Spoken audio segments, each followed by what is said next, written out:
Alma, and welcome to my book journey. Today is my final wrap-up video for the month of February, and I'm just going to talk about the books that I didn't read, extending on to next month, and then the books that I did read. And I just want to thank you all for joining me today and taking the time to watch my video, and I hope you enjoy it. Grab something to drink and then just join me here and see what kind of books that I ended up reading. So I did have a couple DNFs. I had a DNF called, let's see, Literature and Lattes. I tried to, I'll put it up here because it was a ebook or an audiobook that I was listening to.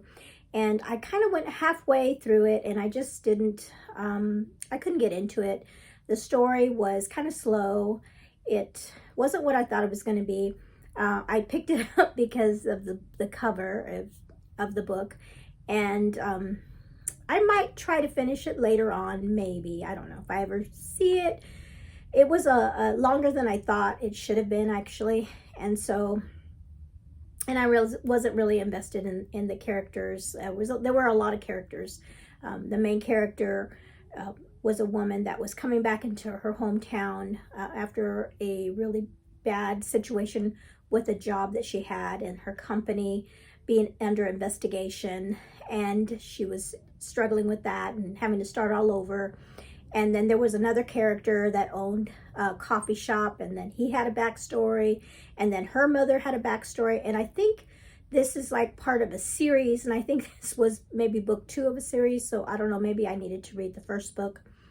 But anyway, it was a lot in there, and I didn't like the audio very much, so I just stopped listening to it. The other book that I DNF'd was the book that I picked from my jar, and that was, gosh, Uprooted, and I didn't like that one either. I read it because I did have the book, and I read it, and then I picked up the audio and started listening to the audio to see if maybe I would like it better. And I didn't like the characters in that one either. It was supposed to be a Beauty and the Beast retelling, and I didn't like the person that was like the Beast was like, he was called the Dragon, excuse me, and he was awful. He was just very arrogant and mean, and he would call the girl stupid all the time. And then there was, had to do with witchcraft and learning spells, and I didn't like that. So I just didn't get interested, and I just didn't want to waste my time reading it since it was such a short month. And I've already unhauled that book, so it's gone. So that's why I don't have it to show you.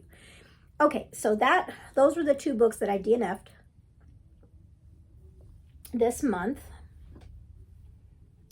Right there, hopefully it doesn't spill. And then the book that I'm going to extend over into the next month is the book from my challenge for the centuries, which is Apollo 13.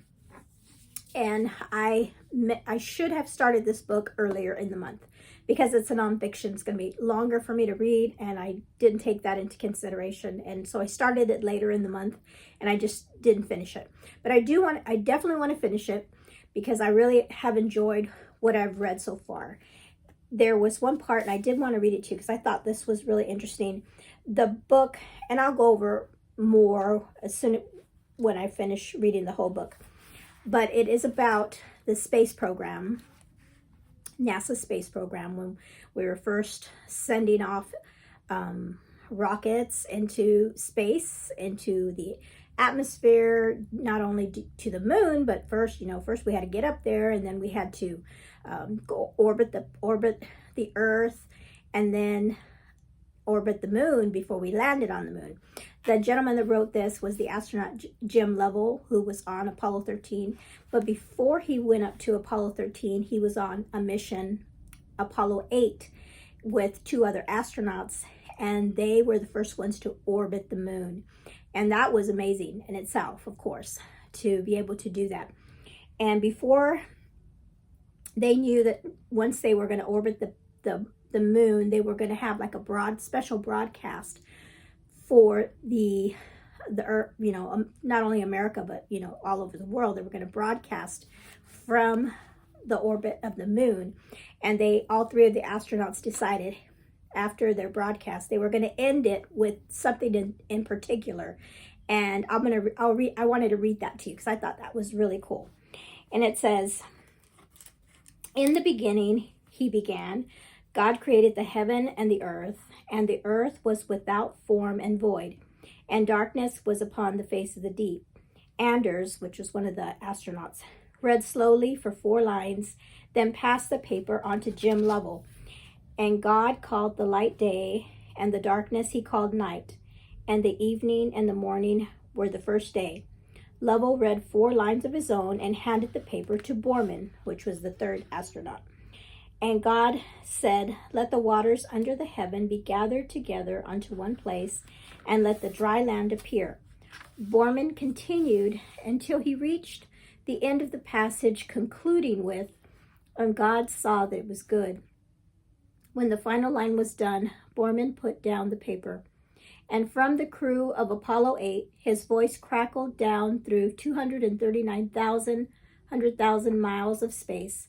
"We close with good night, good luck, and a Merry Christmas, and God bless all of you on the good earth." And that was how they closed out that broadcast. And they were up there during Christmas time when they were up there in space. So I am going to finish this book in March, and then I'll come back at the end of March with my wrap up and let you know how that book was. Okay, so as far for the books that I did finish reading, for my other challenge, for my decades, I read Agatha Christie, Murder of Roger Ackroyd. This was really good. There was a few other ladies that were reading it along with me, and we all enjoyed it because it had such a really different a twist at the end that I kind of thought about it, but then I thought, no, that can't be the way it is. But guess what? It was. And it was such a good book. I really enjoyed it. It's the first book that this is only my 2nd Agatha Christie book, and it's the first time I'm meeting Poirot. And so I'm looking forward to maybe reading more of her books. I'm going to try maybe the Mrs. Marple series, and I think someone told me, you should definitely start. You don't really have to read them all in order, but maybe start with Murder at the Vicarage, which is the first time Mrs. Marple's come in, just to kind of know her backstory and things. So that might be a book that I'll read in the future. But this was a really great mystery book. Okay, and then for Chantel's Read Your Bookshelf Challenge size, I chose this book because of the size of the book. It's kind of a different size. And it's called These Silent Woods by Kimmy Cunningham Grant. And this one was really good. This was, I guess, almost like a mystery, suspenseful as well. It was not what I thought it was going to be. I really did not. I mean, in Goodreads, it even says horror in there. And I didn't get horror. I didn't get horror out of this at all. It was just a really good mystery and a page turner because you wanted to know what was going to happen. And it was about a man and his young daughter that were living up in the mountains. And they had been there living for around 8 years by themselves. And like with nothing, no electricity, just off the grid. And then things start happening that kind of interfere with their way of life. And then you learn about why he's up there, kind of in hiding. And you're like, what did he do to get up there? Why is he hiding? And are they going to stay there forever with his daughter? And the ending was so good. It really surprised me because I was thinking a character was in a way was kind of creepy, and then the character was not at all what I thought was going to be. Really good book. Really good read. Okay. The next book I read for my challenges was Mismatch. And this one is by Erin Magnum. And this one is a contemporary, I think it might be considered YA. It's a 20-something young woman that is basically a matchmaker for her sphere of influence and with her coworkers and with her church singles group. She likes matching people up. And at the same time, she is like against marriage for herself. She says she never wants to get married. She just wants to stay with her dad. She lives with her dad. Her two older sisters have already married, and it's just her and her dad. And that's the way she seems content and happy that that's how she's going to be. But as she's going through in this book, she starts questioning that and wondering, does this what God wants for me? Maybe God doesn't want me to be single. Maybe God does want me to be married. She starts struggling with that. And I really enjoyed that part of the book about her spiritual questions and her relationships with her friends, making sure a new coworker was there. It was like one of the things that she really wanted for her coworker was to become a believer. She was invited her to church, invited her to her singles group that they met every Wednesday night. So I love the story. I like the story. I just didn't like the way it was written, and it was because it was all dialogue. So I didn't like that part. It was just total dialogue pretty much through the whole book. And I know this is her first book, so I don't know if the rest of her work is like that. I'll have to see. But I did enjoy the story, and this is part 1 of a series for her. So you kind of leaves you wondering, what is she going to do as far as taking the next step? Is she going to actually think about a marriage in her future or not? So that was it was a good book, except for the dialogue. I didn't like the whole book being dialogue. Okay. All right. I'm going to talk about the Bible that I read, or the book of the Bible that I read this month was the book of Ruth. And then I also did a Bible study about Ruth and her story. And then I also read a retelling of it from Francine Rivers. She did she wrote a novella, and it's in this book here, and it's called Unshaken.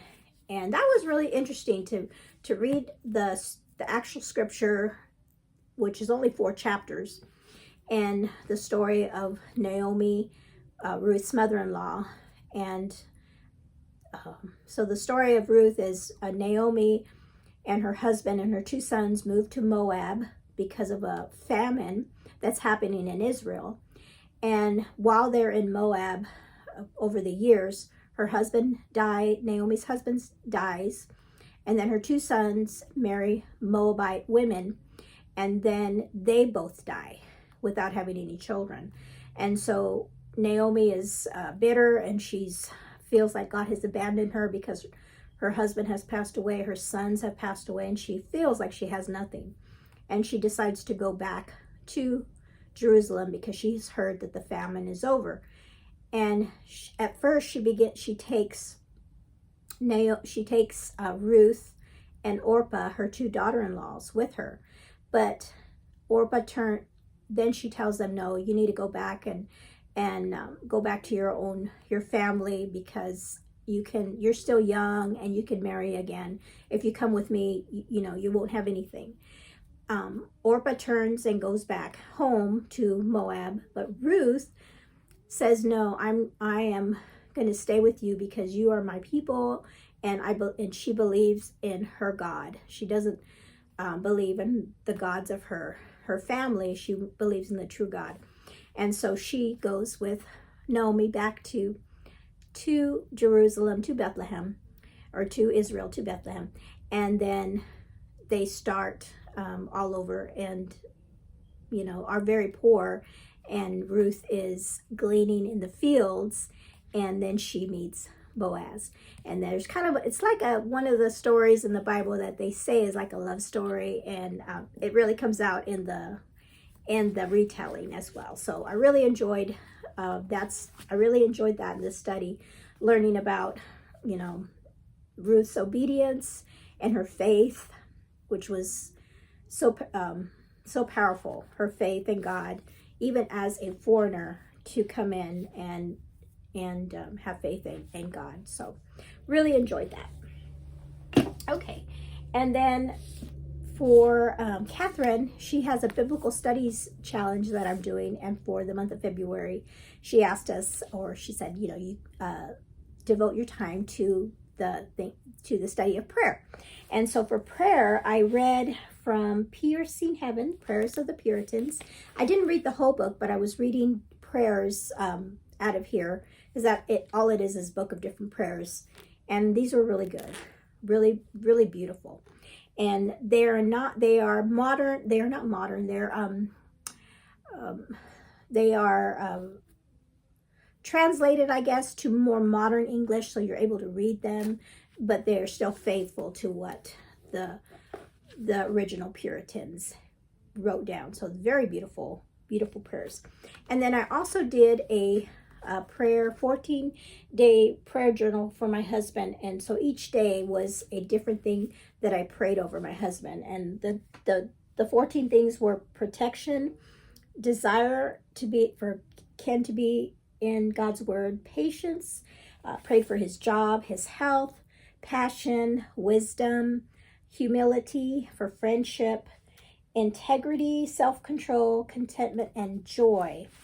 And so every day I had three different scriptures that dealt with the different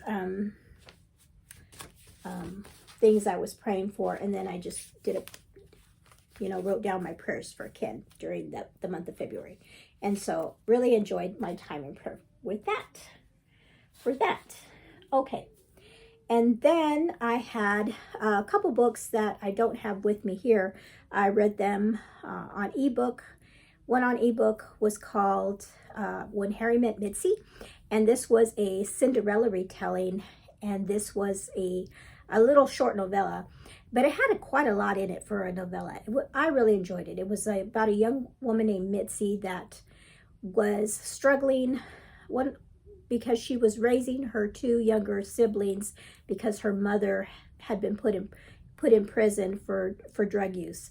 And so she was working full-time at a coffee shop and making sure that her brother and sister went to school, and that she provided for them. And they had a meager living. And in the prior years, she talked about how when her mother first was taken into prison, that her younger brother and sister were put into like a foster care, and she really fought to have a place of her own and a good job so that she could take her brother and sister out of foster care. So she was doing that.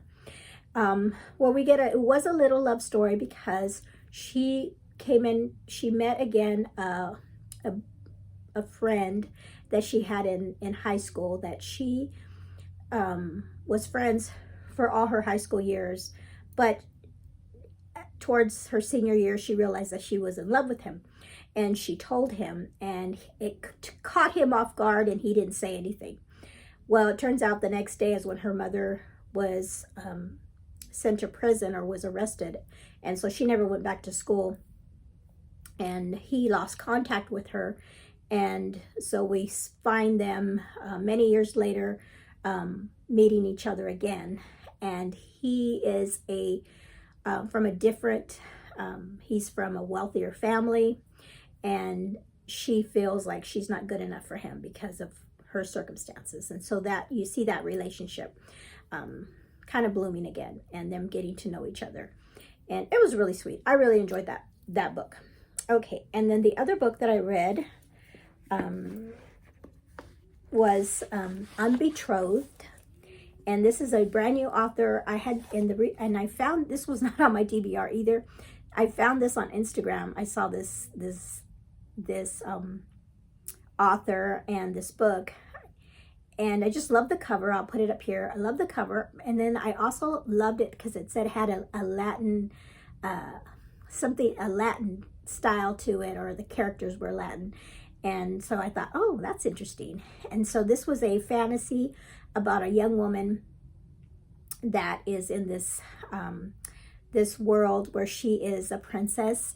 And in this society, I guess, a lot of people are given gifts and when they're little. And when she was younger, she didn't get a gift. And it reminded me of the movie in Encanto, the Disney movie, where the young girl doesn't get her gift. All the other siblings have all these wonderful gifts and she doesn't get a gift. So it kind of reminded me of that in a way. But so she is doesn't have a gift, and then she has a she's getting to the age where she's going to get married, or she should be married, and she knows that, you know, nobody's going to want to marry her because she doesn't have a gift. And so she, because she's so prideful and she wants that gift, she makes like an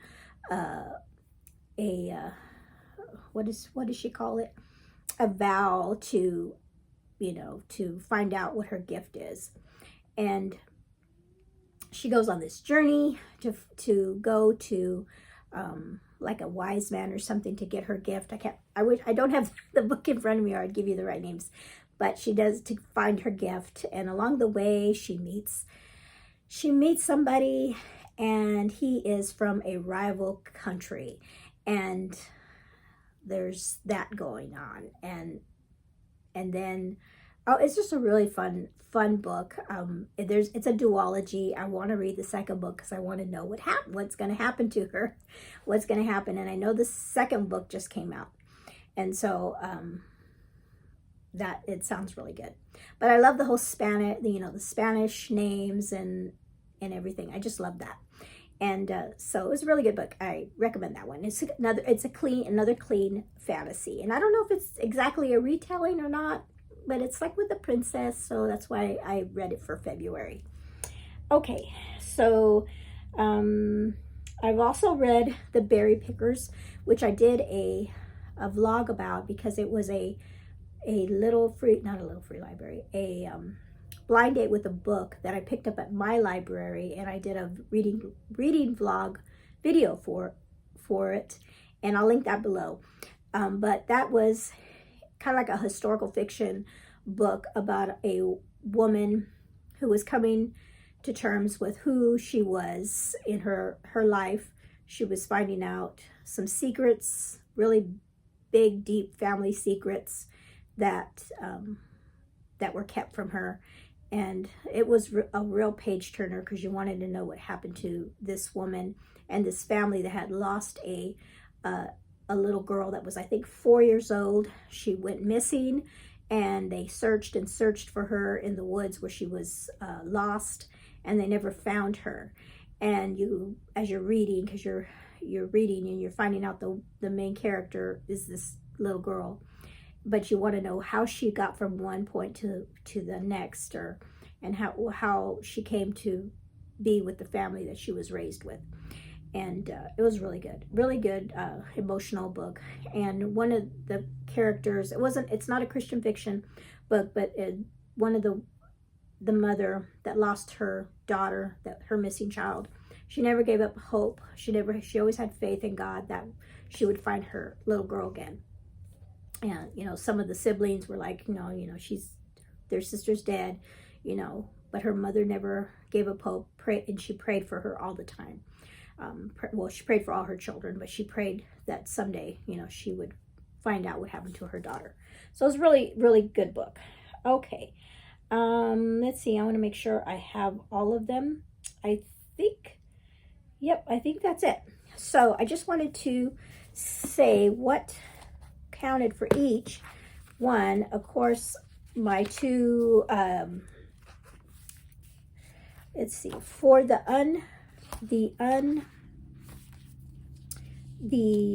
mismatch counted for Roshina's challenge because it was a book in a series, because it's book one in a series.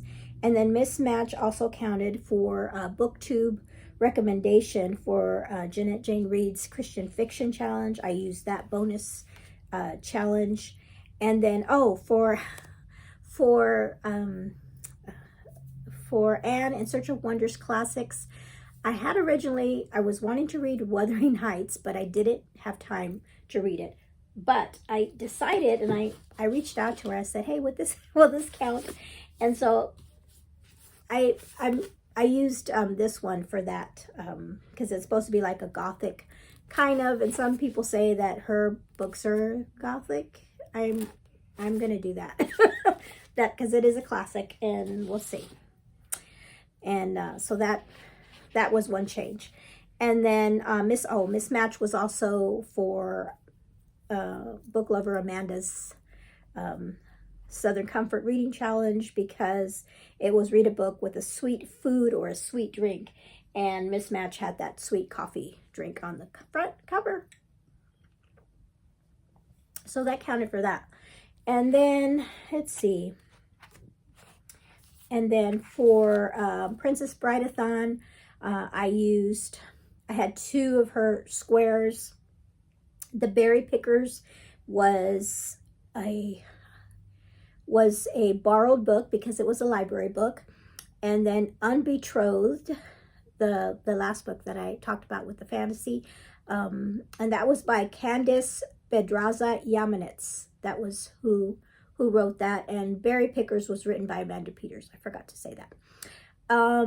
So Betrothed counted for an adventure story, and that was Wesley. Wesley Adventure Story counted because she went on an adventure story to try to get her gift, which was try to get her gift.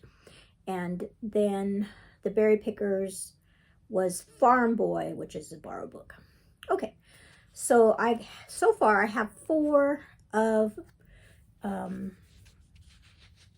Katie's Princess Bride-a-thon squares done. And then I also did for February, I did the, sorry, I'm just looking through my, I did the Once Upon a February, and I did, they had a challenge. If you, depending on what you did, you got a certain thing. And so I'll put right here what I did. I got Princess because I got several bingos, but I didn't get a blackout because I didn't get the one thing. I didn't get Magical Creature. So I did get all the other Quest Has a Journey. I did all of them. Hidden Identity, and Udemy Author.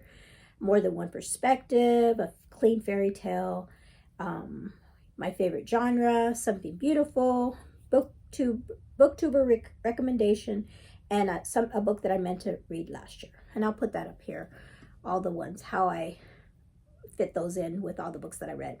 And the older one, like I said, the older one I did do was Magical Creatures. So I didn't get a blackout, but so I did get Princess. So those are all the books that I read in the month of February. And I really had some really good ones. And like I said, I have that one that I'm gonna go forward and read. And so let me know in the comments below if you read any of these, if you've read any of these books before, and what was your favorite book in February that you read. And if you participated in Once Upon a February, did you get the blackout?